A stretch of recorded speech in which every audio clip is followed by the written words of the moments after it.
So here we are on the Urlar vineyard again in New Zealand, and this morning we're about halfway through vintage, and this is every organic biodynamic person's favourite time of the year, making compost. So here we are this morning, laying out some broom and some tree lucerne, and we've got David here who is running our organic side of things. And David, you might like to tell us why you're putting the broom and the tree lucerne down. Sure. Well, the main reason for doing this is to get the air underneath the compost. Air is basically oxygen, is what makes it tick over.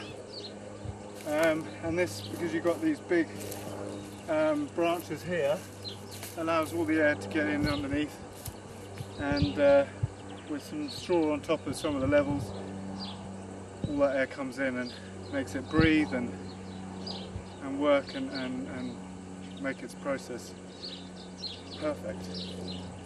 Excellent, thank you, David. So what we'll do is we'll keep filming as we go through and show you how we do it. So this is the first layer. We have some straw here, some organic straw that we've got to put on top. We've got cow shit here that we've collected from through the season, and we have lots and lots of raki from our Pinot Noir, which is out here, and this will be added to the compost as well. So this is a great way not only to feed your soil, which is what compost is all about, is turning this into a lovely rich compost, which we can then put onto the vineyard to inoculate the soil and put all the goodies back in. So it's a great way of recycling as well. But anyway, in a minute we'll show you how to keep going with your compost pile. So here we go, this is the next stage of making compost, and we're bringing straw with the tractor to cover the broom and the tree lucerne, and we just spread this out finely. And what we're trying to do is to get a compost pile about 2 meters wide and about 1.5 to 1.8 meters tall. So this is the next layer of bit to go on, and this just acts as a little bit of feed for the compost, and this is great for building up heat. So as the compost gets going, this all breaks down and helps all the grape skins to really break apart. So the next stage of composting is taking all the wonderful cow dung that we've collected and spreading it across the compost piles as evenly as possible. And we put this on, and this helps to break down the straw and what have you. So you can see there's heat in that pile already coming out of it. And if I zoom in on there, all the white that you can see on there, all the fungi and bacteria, and that there is the start of what we do to compost. So the next stage is putting some of this on, some of the old the grape mark. So here we are, we've just put the next layer on, which is all the grape mark, and this is one more layer that's been added. In total we should do about 3 layers.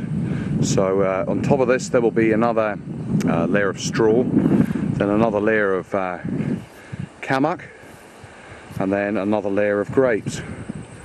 And here's last year's compost. This is what it'll eventually turn out to be like. Beautiful, rich, dark, friable compost. Wonderful. Okay, so here we are a few days later, and we've made another 2 layers. Again, more grape skins, straw and dung, and the final layer is a layer of straw which has been wetted to make it damp, to get some heat into it. And also on top of that, any of our last year's compost teas and any CPP that we've had left over from last year, all of that has been made into a slurry and put onto the compost pile. Now, the last thing to do to make the compost pile is to add the biodynamic preparations. And to do this, it's very simple.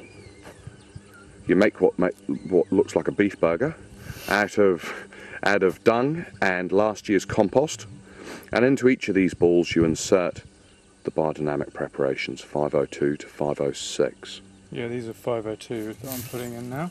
So what David's done is he's made some holes in the side of the compost, about 5 meters apart, and we now just put these into the holes, and these help with the breakdown of the compost. So the 502 is the yarrow preparation.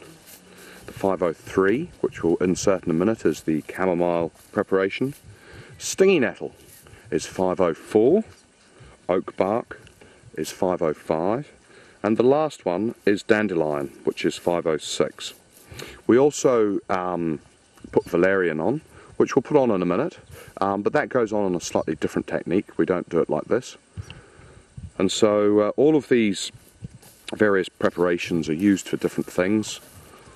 Some for light forces, some for the breakdown of protein to nutrients. The stingy nettle has healing properties, and the oak bark is full of calcium. Dandelions, well, that helps with the cosmics. All those lovely rays from the sun and the moon. And then lastly, the valerian, which again, as I said, we'll show you in a minute how we put that on.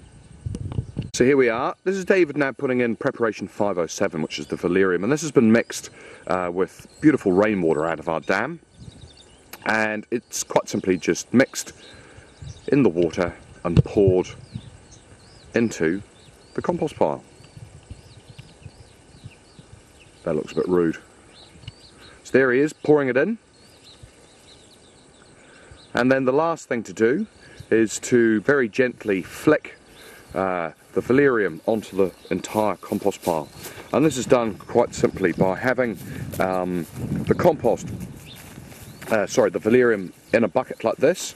And David and Tina have made these beautiful flickers to put on the valerian with. And quite simply, you wet the flickers and you just sprinkle it like that. There you go. Might come around the other side. Let's have a look, see if we can see that sprinkling out. Look at that, isn't that wonderful? In just a lovely motion, in time with life. So there we go. The Urlar compost pile in New Zealand, finally made. 2010. 2010, the first fully organic pile. And here it is with its duvet on, its bed of straw, ready to sleep and to make beautiful compost to put onto our vineyard. Wonderful.